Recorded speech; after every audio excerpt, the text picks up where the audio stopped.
Welcome back to A Little Bit Alexis podcast, where I am your host, Alexis Chasson, and here today we have Liam. Liam, why don't you introduce yourself? Hey, thank you first off for having me on, Alexis. I'm excited.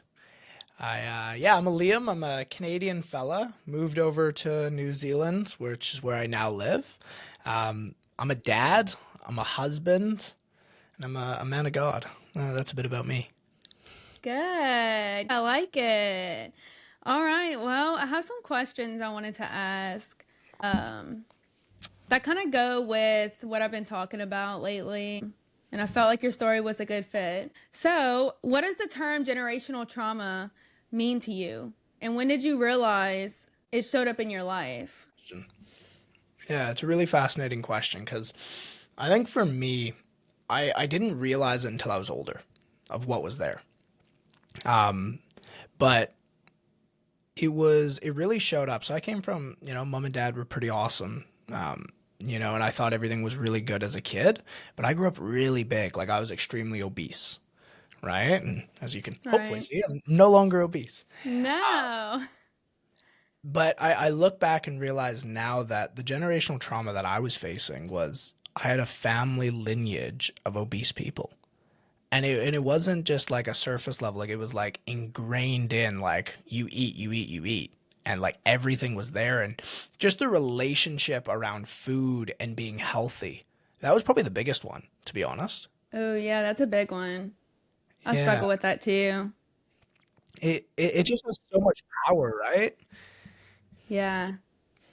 That's yeah, I see it with my kids now, I try to make them eat healthier and just doesn't go as planned anymore, so try to break that for sure.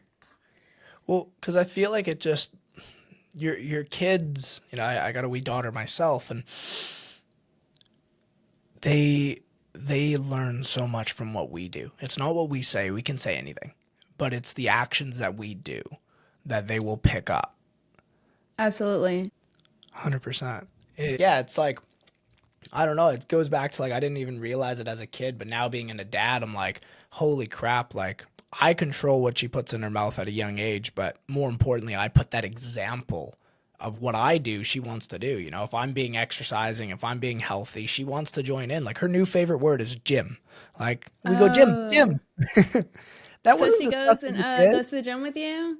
Yeah, like we do little workouts at home together, and she's not Oh, even that's two. good. She's not even two, and like it just building this into her, that innate feeling of like not by telling her, hey, you have to do this, but just by showing her, hey, this is what we do. And I feel like that's the way I'm breaking that generational trauma. Absolutely. Yeah, for sure. Were you the only child? No, I'm a baby of six. I'm the baby of 6? six. I come from a big family, very big family. Wow. So how many brothers and sisters do you have? I mean, like, Yeah, is there like three and even three split. or? Yeah, even split, three and three. Wow. Yeah. Wow. So where are you from? Where are you guys originally from? Yeah, a place in Manitoba, so Canada, right across the border. I say the flattest, coldest place you've ever been. It's a little bit flatter, a little bit colder, and that's where I'm from. Wow. So were all your siblings, you were the only obese one, right? No. So my family, three of my siblings were adopted. Amazing. They're my actual siblings, but three of them were adopted, and three of us were blood children, if you want to call it that. Yeah. Um, and the three of us that were blood were all obese. That's crazy. So do you think that do they like work out in the gyms and stuff like that or has it They, changed their lives, you think? unfortunately, they've carried it on. Yes, I think that's how I realized that it is a generational trauma because I thankfully have been able to break that cycle for myself and my kids. But Absolutely. I see it passed on, and I have nieces and nephews, and you know, unfortunately, I can see them heading down that path as well, and it's terrifying. Yeah. It's because Yeah. it's not even realized. I think that's the scariest part. Right. And all the health issues that come along with it too. Yeah, Massive. obesity runs in my family on my mom's side. My dad's Mm. side, I mean, the metabolisms or they're going. I mean, 50 years old and like 140 pounds. Oh So wow. I struggled with it, especially having kids. The first one didn't do anything to me. Then I had a second one, and I was up to 200 pounds. So yeah, and now I'm on this weight loss journey, um, trying to do better for myself. I don't want to become a diabetic. I don't want all the health problems that come along with it. I Mm. see it on my mom's side a lot. So, but Yeah. and you didn't get any. You don't have any health problems from like when you were younger with it. I thankfully I don't. When I was 16 is when I decided, and I lost like close to like 80 pounds at the age of 16. I had two amazing friends that supported me in that journey. It's funny, they were actually gaining weight because they were string beans, if you will, and I was Ah, losing weight. So it was a weird dichotomy because they were eating as much as they could, and I was like restricting as much as I could. But they just held the fire. And you know what was amazing about that? And I'm a true believer. Like, you have to love people, you have to show like love, right? I really think that's absolutely, true. But I also think sometimes the best love is tough love. absolutely. And that's what they gave me. They didn't coddle me and be like, "Oh, it's okay that you're this way." They're like, "Well, if you don't like it, stop doing it." That's good And I was like, friends. very good friends. Still to this day. They were best man at my wedding, one of them. So, very good. Oh yeah, that's good friends. Sometimes we need friends like that, because your family, they're never gonna tell you you're too big, or you No. know they have that genuine love, but sometimes you need to go cry in a corner because someone hurt your feelings. Not to be mean, but Mhm. I wish somebody would have told me whenever I was eating so many pecan pies because I was pregnant, hey, you're gonna get big. Yeah. That's exactly what my wife said too, and that's why we're doing it different this time. You got to learn from these things and you can change. The beautiful thing about life is we don't have to continue the paths. We came into this world, we didn't know anything. We learned everything that we know, which is beautiful because it means that you can change what you know. You can reprogram yourself. Absolutely. Yeah, that's true. That's true. So does your wife work out with you guys? Yeah. Oh yeah. Yeah, 100%. Good. It's right A working amongst. out family. I like it. uh was there ever a moment when you felt like guilt or conflict choosing from peace over traditional or family expectations growing up? Yeah, for sure. I think the biggest one was like growing up, I because I knew I wanted to be better, and like I said, it was kind of that 16 range where I started to lose the weight. And it was tradition. Like, food is my mom's love language. Do you know what I mean? Like, Mine too. right? And we have to be like, hey, like no, I'm not having that. I'm not eating that. I'm gonna like at 16, I bought all my own groceries, not because they wouldn't buy them, but because I was like, I'm eating a way that's gonna make me healthy. I'm not accepting. Yeah. And that was a bombshell in the house. Like, you Yeah, can for imagine, like, sure. imagine you told your mom, "Hey mom, all your lovely food, I ain't touching it." Like, Yeah, probably hurt her feelings. exactly. But I knew it was for something bigger. Yeah. She's probably, proud of you, losing the weight, um, living a healthier lifestyle for your family too, 100%. So what was the hardest lesson you learned from being on your own so young? You mentioned that well, our guests don't know this about you, but so tell us your story about how you left, and Yeah. that seems very interesting. Yeah, so it was interesting because it wasn't even meant to be. So basically, when I was 19, I put in my orders to join the military. Okay. I was planning to be a lifelong army man. That was the plan. Okay. And when I applied, they said, "Hey, 6 months before you're going to be accepted, if you want to do any travel, now's a good time to go travel." And I was like, "Okay." My brother had already been planning a little trip with me. He pulled out kind of last minute and was like, "Hey, bro, I'm going to get married instead. I need the money for the trip to buy a ring." Oh, I was like, "Okay, all good. I guess I'm just going to go for 6 months and just see how it goes. Like, this will be fun. I'll come back." Um, and while I was over, I fell in love with my now wife. I met her. I'd only known her about maybe 2, 3 weeks. It hadn't been long. We weren't even dating yet. And I got the email, being like, hey, and it was funny because it was actually late. It was like 8 months. I got the email and it was just like, hey, just so you know, if you want to join, you have to come back. Like intakes in a month. And I had just met her and I was just like, and this was my lifelong. Like I grew up Army cadets from 12 to 17. Like I was, the BSM. I was right in charge of everyone. Okay, if anyone's in cadets or knows what that is, but it was my lifelong goal. Like I am in the Army, so for me to decide in that moment to be like, no, I'm gonna wait. And I told him I was like, hey, I'll get on the next intake. It's all good. And I stayed. I upped my visa, and I was just like, I feel like there's something here for me. Yeah, so that was kind of the story for the listeners of how I came into New Zealand.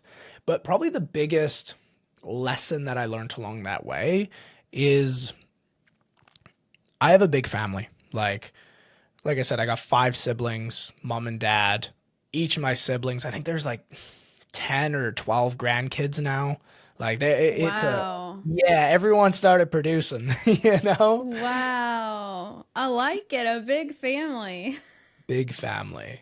And I think the hardest thing for me was because all my siblings, and I'm the only one that's entrepreneurial in the sense that like took it to that next step. Like everyone in my family kind of like had that entrepreneur spirit, but didn't do much with it, if that makes sense. Yeah. Yep. And it was hard because I would see my siblings struggling, I'd see them struggling and, working paycheck to paycheck. Mm-hmm. My sister, she would, and she still is, having to work nighttime so her husband can work during the daytime because they have 3 kids. Do you know what I mean? Like Yeah. hard, Yeah. hard grind where it's destroying them. But I knew if I helped them in that moment with the little bit that I had, that I would never get to a point where I could actually help them for real. Right. Right. And that was a very, very hard decision to not put my family and like the broad family in a sense first and focus on developing myself to be in a position where one day I can. Absolutely. Yeah. That's I see that a lot. I hear that a lot nowadays, people don't know how to break that chain of living paycheck to paycheck, and especially now that things are more expensive, especially here. Mm. So, um do you think that any of your siblings are like inspired to go out and do better, or they're kind of just in that, just living in the moment? Yeah, I feel like it has. I feel like it has, and I see it more and more. And it's not quite there, I'll be honest with you. It's not being real, but I can see it starting to develop. I can see Mm-hmm. it, like my sister who's working the nights, like she's trying different things, trying different business ideas. Like, even if they don't work, like she's still putting that effort into like, okay, there has to be more, which has been really, really cool to see.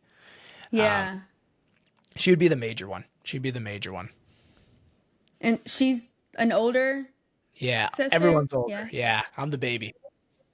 Yeah, that's But she's the one closest to me in age. She's the one just above me. oh, just above you. Okay. Okay. Yeah, man, that's I still think that's so crazy. So do you think you want a big family one day? It's interesting. When I grew up, I did. Like growing up, I was like, man, I want like 6 kids. I want to have a big family.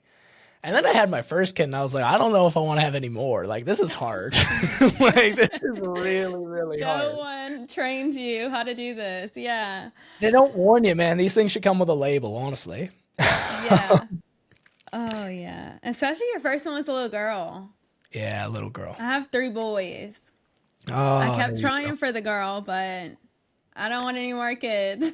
See, we did the gender reveal, and I was so convinced it was gonna be a boy, and I looked down and like I saw the pink, and I literally said, I said they put the wrong color in, like this is the wrong color, it's a boy, and it wasn't. Surprise. Oh. Well, But you yeah, have to try for that boy. yeah, I think we'll try again. I think we'll probably cap out at two, though. I think that's where we're gonna. I don't know. It's funny as I've gotten older and seen like the relationships between siblings, seeing how the family dynamic worked. Um, there was kind of my two older siblings, and then there was the three younger siblings. Um, and the three of us younger siblings were just so much closer. Do you know what I mean? Like it was a really Yeah. tight knit group, and especially like me and my sister, we were a lot closer because we were closer in age. So I don't know if I really enjoy the big splits as much. Obviously, just coming from being a sibling, but I kind of want to have two and just like have that family unit and just be like the four of us go at life. Yeah. I like that. I like that.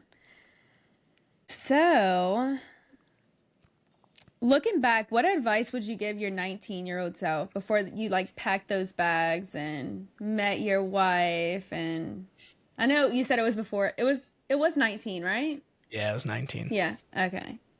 Yeah, so what advice would you give? Because I know Man, there's probably a lot of people, a lot of men probably getting talked out of joining the military. I know I talked my husband out of it. He wanted to go, and I was like, if you're gonna join, I can't. I don't think I'm strong enough to be that kind of wife. mm, And here we are. But sometimes I regret it because like where would life be now? mm. But we're just living in Texas, and you're out there where we want to be. We want to be in New Zealand. It's a good place. Come on over. I think my biggest advice, and I don't know where it came from, and I'm just so thankful that it was there. I genuinely don't know where this came from. But when I was young, and even now, but especially when I was young, I had such a free spirit where I didn't worry. I didn't stress about the details. Like, I moved to New Zealand with $3,000 of savings, a $5,000 credit card for emergencies, and 2 nights accommodation. Really? Yeah. How? I was just like, I'll figure it out. I'll figure it out. It's okay. Why do I need to plan everything?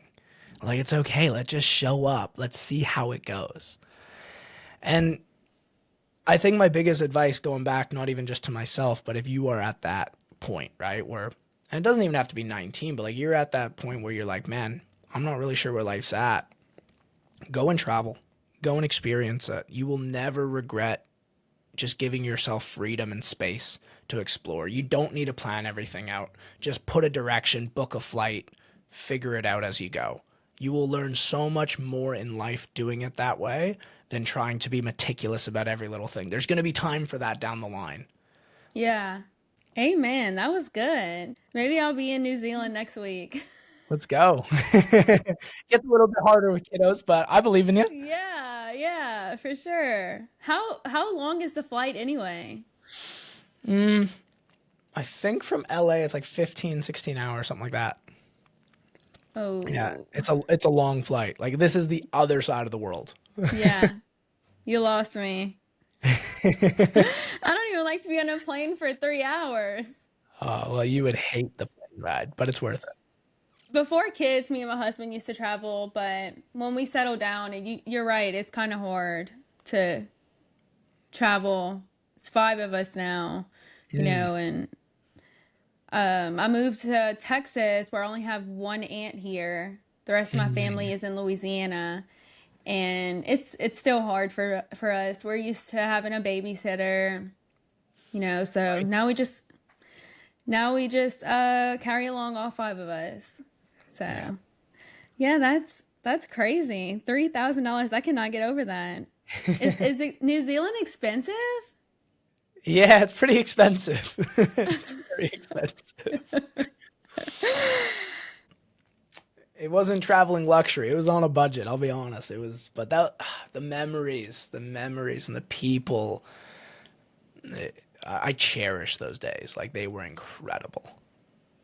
I'm never gonna get over that. So when I think of you, I'm gonna think of $3,000 because that's crazy. But I wish that me and my husband would travel more because I really want to move to Scotland. Oh yeah? Yeah. Apparently they just have so many benefits. You know, the food's healthier. That's another thing. The food here, they put so much in it. Even eating healthy, it's kind of scary here. Well, it's hard, right? You look at everything, all the depends how deep of a rabbit hole you want to go here, but Yeah. a big one that me and my wife cut out, like just when she first got pregnant, so what, that's like two and a half, yeah, about 2.5 years ago, was seed oils. And like, it is in everything. It is in every, like, you go buy a seasoning for your food and it's in the Yeah. seasoning. Like, how is there oil in a dry seasoning? I don't understand. Oh, yeah. No. And the dyes, the red dyes. We Oh, try to stay away from that. But even that's hard. Medicine, mm-hmm. red dyes. But that's, yeah, I never thought about all looking at all the seasonings. Yeah, the seed oils and like the other one, yeah, when my daughter was really young, she had I can't remember, some type of infection, and the antibiotics were made with seed oil. Like, seed oil was the main ingredient of how it's distributed. And we looked, we searched and searched and searched. There wasn't any made without it. It was just ridiculous, ridiculous. It's Yeah. literally in everything, and it's terrible because I mean, if you've done any type of research on it, viewers, if you're listening, like, go down a deep dive because you need it. Um, but it affects everything. Like, biggest chance of getting cancer is seed oils. Wow. I'm going to be researching this after. Yeah, it's nuts. They're so bad for you. If your body's inflamed, you're feeling like sore, probably seed oils. Wow. Yeah, I'll be down that rabbit hole later. It's For a good sure. rabbit I hole. do like to do that. Well, let me know how you go with that. I'm excited. Yeah, I go down rabbit holes all the time for everything, but I never thought about that. So, what was the hardest lesson you learned from being on your own so young? I know, I know, you traveled and $3,000 and but what did you actually like? Did you face any downhills from there? Like budget was one, right? Budgeting for sure, but I think overall it was just like trusting myself. And I know that's a bit broad, but when you're by yourself, you don't have mom or dad to call to. You don't have a friend that can come pick you up. You can't just get blackout drunk in town and one of your friends will take you home. Do you know what I mean? Like, Absolutely. just Yep. responsibility was the biggest thing. Like, it taught me to grow the hell up. Yeah. Absolutely. Because if you didn't, you got spit out and chewed. And look, there was times, you know what I mean, where I was bartending in Auckland, like living the life of bartending every day, drinking. I remember I was drinking so much, I got like alcohol poisoning for a week straight. I was just in bed, couldn't move. And like my mom was like, "You need to slow down." And I was like, "Yeah, maybe." Like, it's Yeah, all maybe good. next week. Yeah. But like, yeah, just like discipline and responsibility because you didn't have anyone to turn to.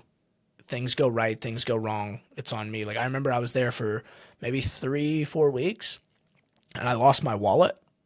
And like, Oh that's not a no. scary thing. That's not a scary thing if you're in your own country. You go home, grab a new card. But most of my money was still in Canada. I had only transferred over a little bit, right? And amazing people, learned how to trust. I had a good friend, he was helping me out. I literally went couch surfing for 2 weeks. There's an app called Couchsurfing, and like What? Couch yeah, surfing? yeah, where you message random people that have a room or a couch up for grabs, and you don't pay anything. They just welcome you in, and Wow. it was like a week straight of that. And he was just like the nicest person. I don't know why, he was just a single dude, lived alone. He opened up his house. There was like 2, 3 couch surfers at a time. It was crazy.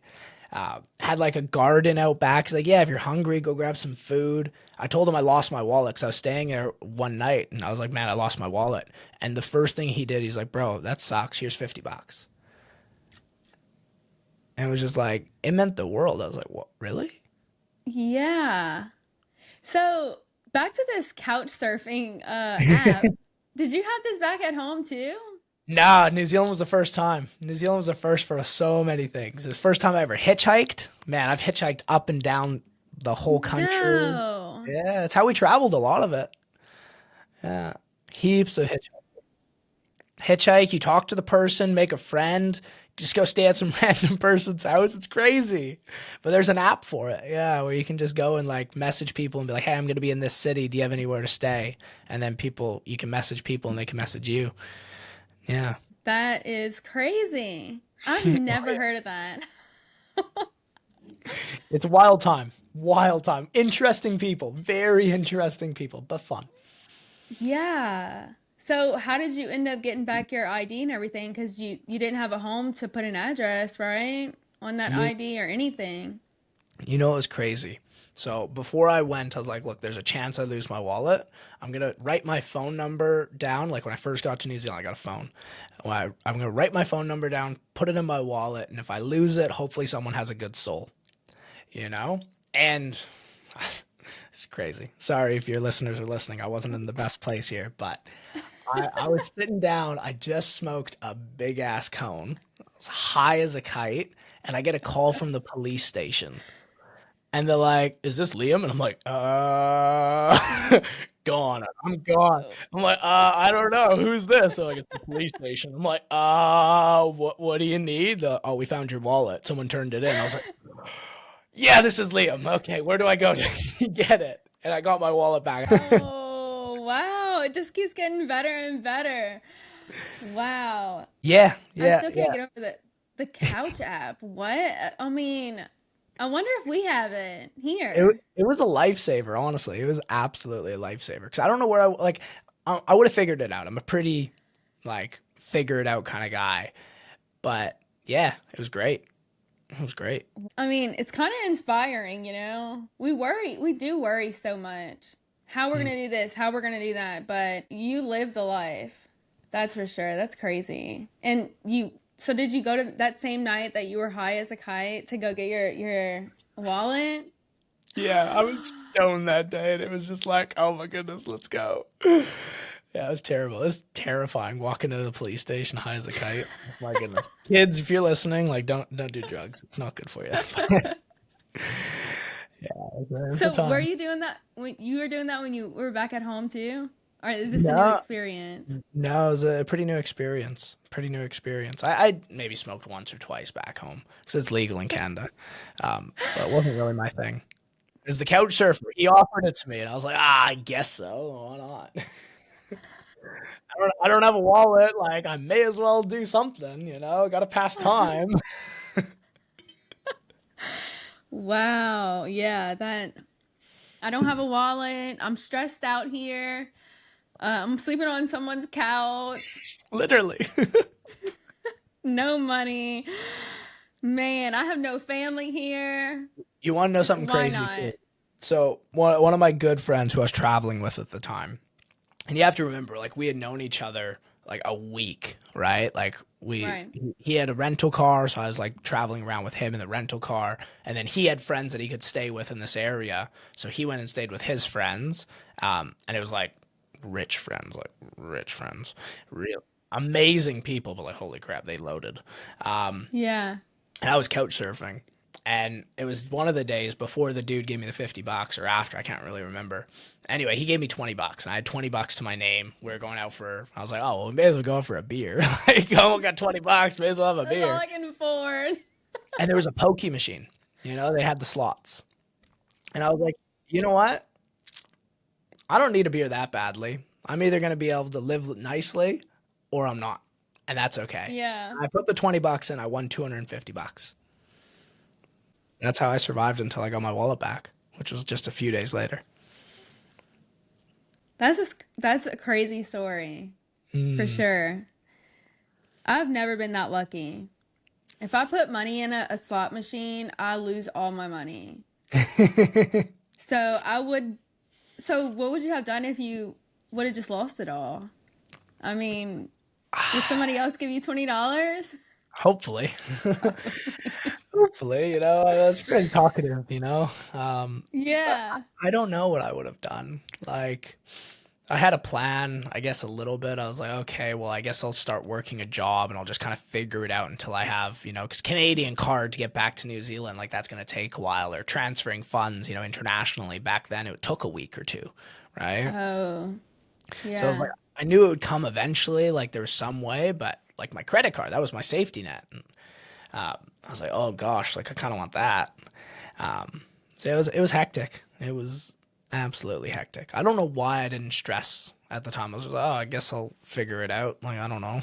There's not really any other choice when you're in the matter. Yeah. But looking back on it, honestly, there's no other answer to how I survived it than God had his hand all over it. Like even though I wasn't walking with him every second, like man, he had his hand on my shoulder. He was looking after me. Absolutely, yeah. I don't know.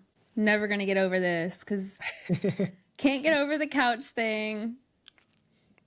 I guess I'm just still in shock because I wonder if people thought you were homeless. Just, I mean, you were, but Yeah, I mean, New Zealand has a really interesting culture. Like they rely very heavily on tourism. Like it's a big tourism country. And okay. obviously they have their own economy as well. Like they're not like some third world by any means. Um, but they very much are used to like travelers, backpackers. So I had my backpack. It just kind of looked like I was a traveler. You know what I mean? Okay. Yeah. So travelers do Eh, funny things. yeah, yeah, they do. Because, I mean, I don't know if I would have been so nice picking up a hitchhiker. I, I'm I'm scared of crime. Okay, I live in a city that apparently is rated high for crime. Now, do you pick up hitchhikers? Like now that you What? live there? Yeah. If I don't have my wife and kids with me, yeah, yeah, 100%. Yeah, I'll pick up a hitchhiker, especially if I'm going somewhere far. Yeah, for sure. Oh, I made some amazing connections with people, cool people, Oh, because it's that's kind of a nice. culture in New Zealand. Like it's kind of known that a lot of hitchhikers are around. Um, Yeah. People would probably be flicking the birds at you if you didn't. Now that you live there, you have to. You have to pick up the hitchhikers now. yeah, I like that, especially because they might be going through something similar to what you did. You exactly. You never know, know. no, you're right. You have to have your hand on their back too, Mm. looking over them, like helping. So whenever you got your own place, did you just move in with your wife now? Like, how did you? How did that happen? Yes, Yeah, so because you no, met her in New Zealand, right? I did. I met her at the gym, actually. Funny enough. I was traveling, so she lives in a place called Christchurch, which is where I live now. Um, I traveled all around. We settled. We worked in Auckland for a while. Not a while, it was probably 6, 7 weeks. Saved up some more money because I ran out of money. Funny, who would have thought? So saved up a bit more money. Then me and my best friend were like, all right, we're gonna go travel the South Island because there's two islands in New Zealand. I'm like, okay, travel the South Island. We were traveling around a bit, working our way around, and I ran out of money in Christchurch. And I was like, man, he had way more money than I did. He was smart. He planned for his trip. So Right, right. he's like, well, I'm going to keep traveling. I was like, all good, man. I'm just going to get a job for like 6 weeks, and then I'm going to be out of here. I'll come join you again. Like, it's fine. Like, I'm going to go head off. I think we're going to go to like Australia or Asia or something next. And I was like, I'll come join you. I'll make a bit of money so I can keep the life going. Um, and we bought a car at this time, I don't know, like a $2,000 car. So he left me with the car. He went hitchhiking around the South Island, just left me with the car. What a legend. Rick, I love you.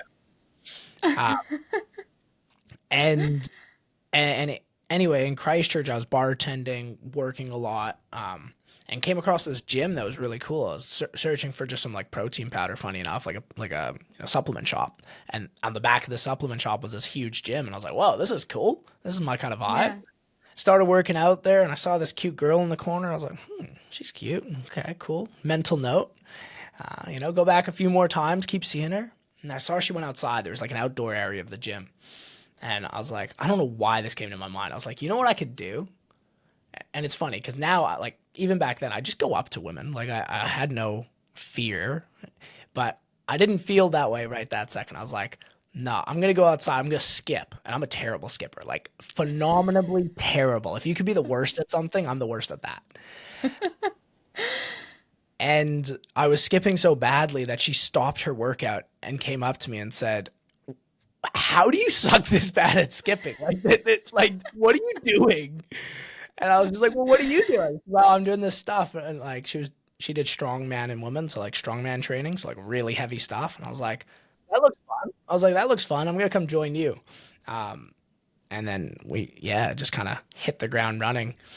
Um, I had my own place. Like I had a house living with flatmates and stuff. Just got an actual place because I was working for a few months before I met her. When we started hanging out, the first night we hung out, right? Sorry, future kids. The first night we hung out, like I spent the night at her place, right? Um, and from that first night, I never left. Aw, Like, true love. yeah, I knew the minute I met her, I was like, you're my wife. Like you and I didn't want a relationship. Like I was leaving the country in 6 weeks. You know what I mean? Like I was planning to leave New Zealand. I'm going back home either to travel or to go to Australia and then come back for the military, right? Right. And like I met her and I was just like, ooh, I like you.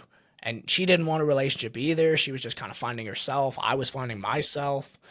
And we had officially started dating. And at this time, the army thing happened where I told them, hold off. I extended my visa, all of this in like the span of a week. Um, and we were dating. So today is actually my anniversary. Oh, happy anniversary. Yeah, 6 years. 6 years we've been together. Um, Oh, and 2 weeks after we started dating, I was like, man, this makes no sense. I haven't been home in 2 weeks. Like, my flatmates are like, do you still live here? Like, what's going on? I'm paying rent. Um, so I went to her. She had one other flatmate in her house. I went to her flatmate and was like, hey, bro, I think I'm going to move in. Are you all good with it? And he was just like, yeah, like, that's all good. Like, it's more up to her. I was like, yeah, yeah, don't worry about it. And then I talked to her and I was like, hey, Emily, I think we should live together. Like, it makes no sense. We're spending every day together. Like, there's no point me yeah. having a place paying rent. Like, we may as well pay it together, save a bit of money. And she's like, oh, like, yeah, like, probably thinking, like, this guy's crazy, right? Um, but she's like, oh, like, I kind of have to talk to my flatmate, see if he's all right with it. I was like, don't even worry. I already did that. Like, it's done. And she was just like, you talked to my flatmate? I was like, yeah, yeah, yeah. He signed off. I just need you to say yes. And she was like, what? And I was like, yeah. She's like, I mean, I guess so. And we moved in officially 2 weeks after being together. And it's been going since. You have the best luck. Because she could have definitely said, wow, I'm leaving. Bye. Yeah, definitely, definitely. So tell everyone, what do you do now? Mm, I do a few things. Um, I'm in sales is the easiest way to sum it up. So I'm a sales coach. I help people get into remote sales, especially. So people that want to have time freedom, they want to have location freedom, and they want to make good money. They don't want life to work around work. They want work to work around life is kind of the motto around it. I Uh, like that. I help people get into remote sales, and then on the other side, I help companies scale their sales teams. So we have both sides of the coin, if you will. So how did you get into all that? Great question. It started traditional sales. Like, so there was this, my parents had traveled my whole life. Like, we grew up doing crazy things, but the short end of it, my parents always paid for us to go traveling with them. Not expensively, like, we always lived on a budget. Like, they weren't rich, but they always prioritized experience. Okay. Good. Yeah, And I'm so thankful they did. absolutely. And it got to a stage where I was like, for my dad's birthday, I said, hey, I want to fly you out. I want to take you to Bali. Like, I want to do a Bali trip. I want to pay for you because you always have paid for me. And I'm going to fund the whole trip. I already bought your flight. I bought my flight. His was a return ticket. Mine was a one way because that's all I could afford. And I was like, okay. I was working kind of bartending. I just quit my bartending job actually. I was working as a personal trainer, 3 hours a week, just enough to live. Like just enough to live. I was training every day, like 3, 4 hours. Like the gym was my life. And I was like, man, my trip away with my dad is coming up in 7 weeks, and I have no money. Like, no money. I'm broke as a joke. It's not even funny. And I was like, okay, interesting. I will work 100 hours a week. Like, I'll go pick up 5 jobs. Like, I'm not going to break this commitment I just made to my dad. Like, there's no way. And I don't want us to go there and not be able to do anything. Like, what's the point? So I went on an interviewing spree, and one of the jobs I'd applied for was a door-to-door fundraising role for charity. And I went out on a day, they did like this observation day, right? Where you go out and you sell with them for half a day and see if you like it before, they even offer you the position and before you accept it. So you actually know what it is. Yeah. And I watched the guy, and it's funny now looking back, this is not how it normally is. But I watched the guy, and he's like, oh, like this is how you do it. And he showed me a sale real quick. And he's like, and then I was like, can you show me again? And he showed me another one right off the bat. I was like, how much money did you just make? He's like, oh, I just made $200. I was like, each one of those paid you $100? He's like, yeah, bro, we just made $200. And I was like, oh my goodness. Okay. And then he like calls the boss. He's like, hey, I think he's good. Now I know it's like they're setting the hook, get him in. And I went with my boss, and me and him, he took me to the bar. We had a beer, and I was like, this is like, I get to have beers at work. What? This is my kind of cup. Like, this is my cup of tea. And I was like, so like, talk to me real. Like how much am I earning? He's like, oh, like whatever you make. And I was like, so if I make $2,000 in a day, you're going to pay me $2,000? He's like, yeah. And I was like, no way. He's like, yeah, no, whatever, it's commission, 100% commission. Whatever you make, I'll pay you. And I was like, bet, it's on. Yeah. And long story short, I needed to save, I think it was 6,000 in the 7 weeks to like make sure the trip was fun. And I smashed through it. I saved above the 6,000 in the 7 weeks. And it was a really, really fun trip away. That's how I got into sales. So you did that job for a long time, and Yeah, so that was door to door.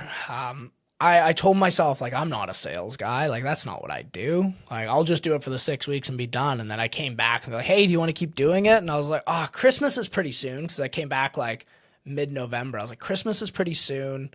Okay, I'll do it a few weeks just so I can give the missus a nice Christmas present. yes, absolutely. I'm going back into personal training. That's my thing. And opportunities kept arising. Long story short, I kept doing it. Opened up my own business doing the same thing a year after I started, and ran my own door-to-door fundraising business for like 3 years. I did 4.5 years all up of door-to-door sales agency and door-to-door fundraising. Now I have obviously my businesses today, and there's been a lot of failures along the way as well. I tried so many other businesses, so many, and man, it's hilarious. It's hilarious because someone said to me at a young age, they're like, the fastest way to succeed is to fail. Like, you will learn more from failure than you will from success any single day. And I think a lot of people look at failure as like, oh man, like I suck, like it's over. But it's like, well, what can you take from it? Like, you only ever actually fail if you quit.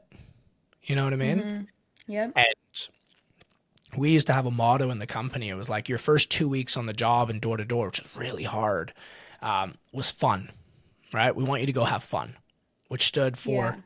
fuck up now.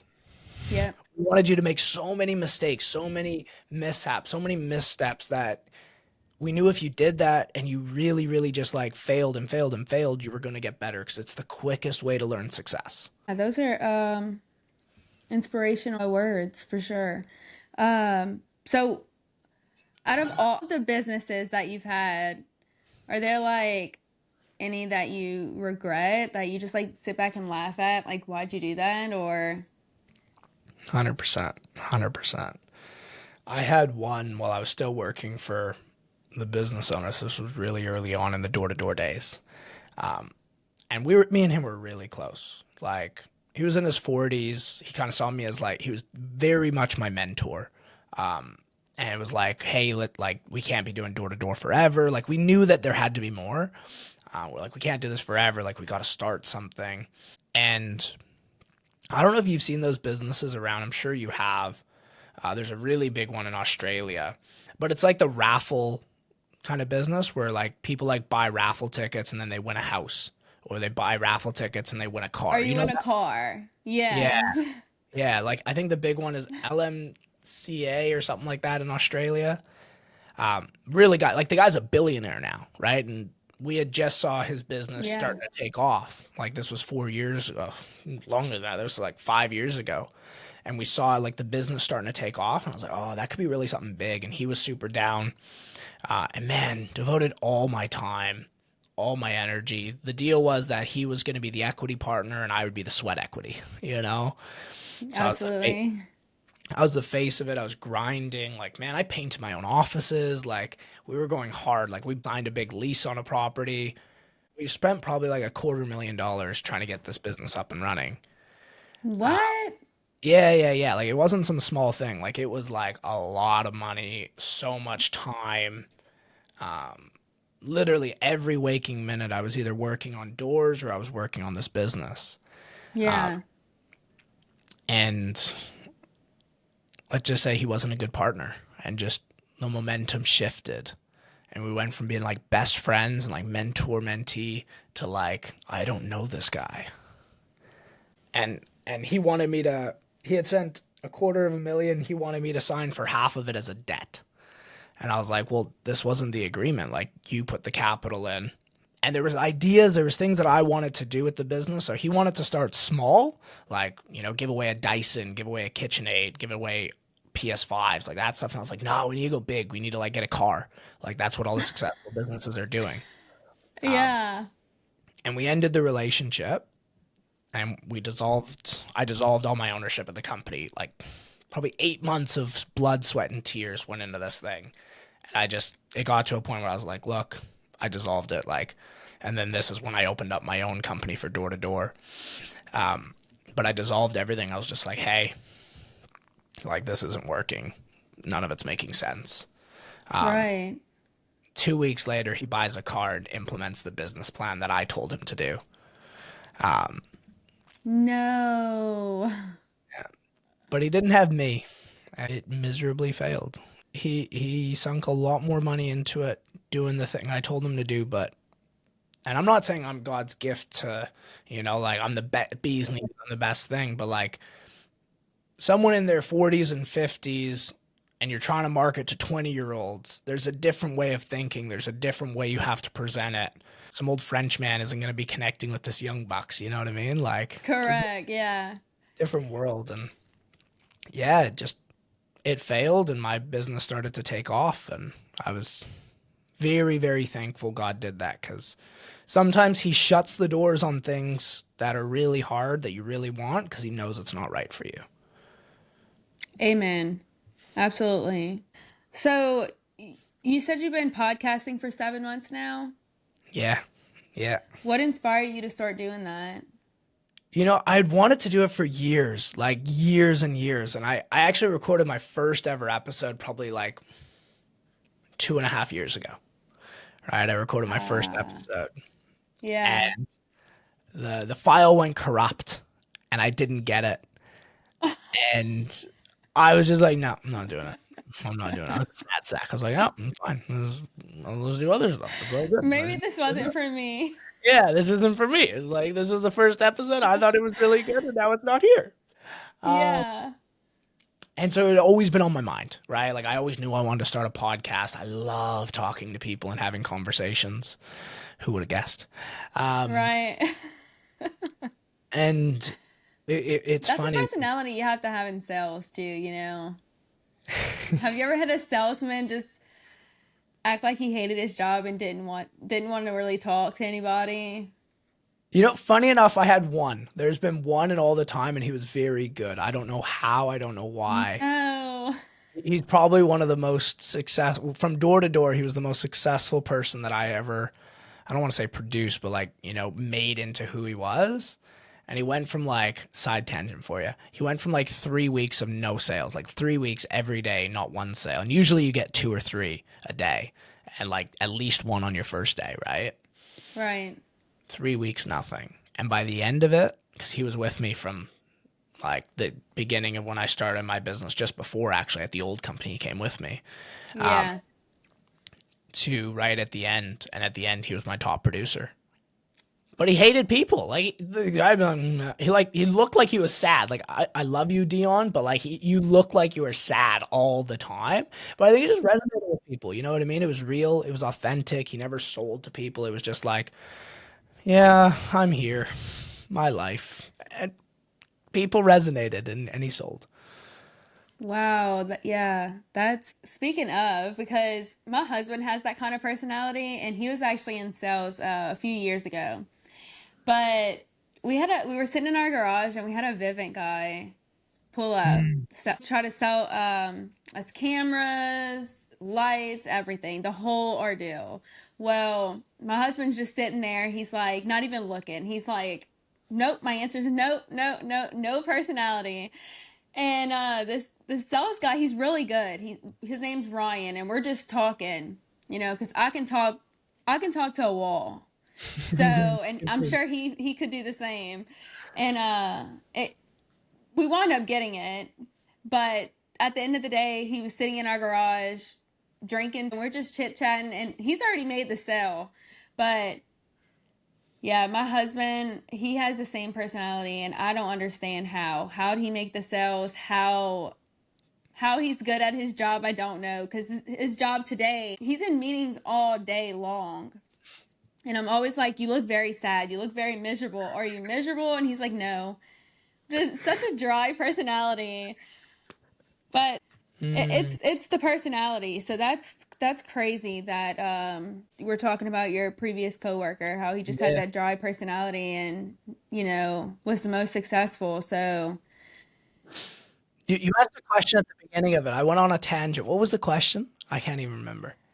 oh, we were talking about your podcasting like before, like what made you get into it and So here was the big thing. So I got into online sales. We can go through that route if you want, but it got to a point with door to door where I went on my anniversary, right? And it was about 2.5 years ago. And I went away and we were making really good money. Like I'll be honest, we were really, really good. Like life was great monetary wise.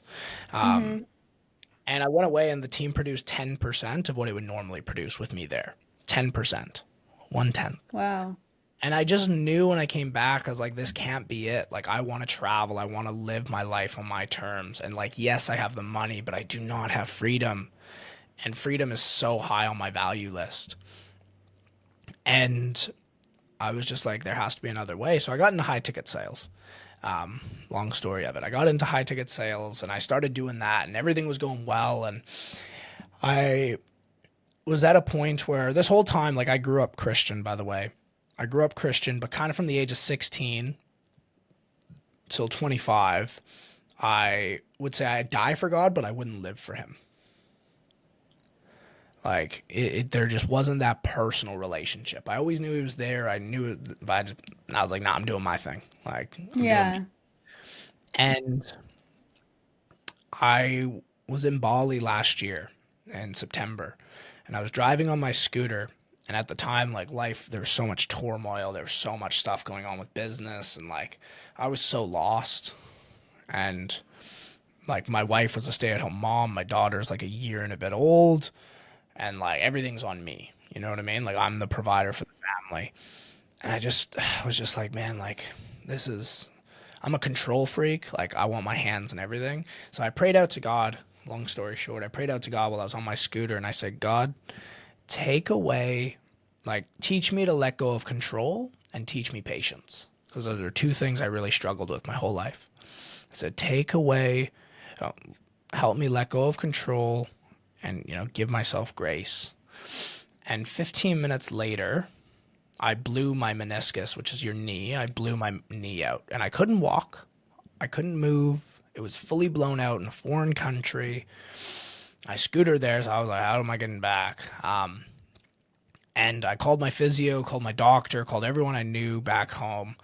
And all of them said, hey, you kind of just have to let go and just wait it out and be patient. Like you have no control. And it was exactly what I had just prayed God to teach me. And it's funny because I'm very pig-headed. Like I'm very stubborn. My wife will say I'll argue for the sake of arguing. Like I will win a point.